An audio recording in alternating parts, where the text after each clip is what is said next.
ভারতীয় দলের নেতৃত্ব ছেড়ে দিয়েছিলেন বিরাট কোহলি। অনেকেই দাবি করেন তাকে নাকি তৎকালীন ভারতীয় ক্রিকেট বোর্ডের সভাপতি সৌরভ গঙ্গোপাধ্যায় নেতৃত্ব থেকে সরিয়ে দিয়েছিলেন। সেই দাবি যে সত্যি নয় তা আরও একবার জানিয়ে দিলেন সৌরভ। বেসরকারি চ্যানেলের একটি কুইজ শোয়ে সঞ্চালনা করেন সৌরভ। সেই অনুষ্ঠানে তিনি বলেন, আমি বিরাটকে নেতৃত্ব থেকে সরাইনি, বহুবার এটি বলেছি।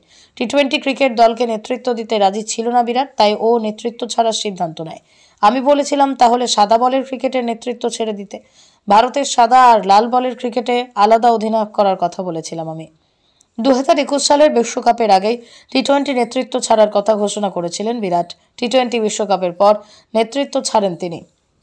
এরপর দক্ষিণ আফ্রিকা সিরিজের সময় দেখা যায় বিরাটকে একদিনের ক্রিকেটের নেতৃত্ব থেকে সরিয়ে দেওয়া হয়েছে। এক মাস পর সকলকে অবাক করে টেস্ট ক্রিকেটের নেতৃত্ব ছেড়ে দেন বিরাট।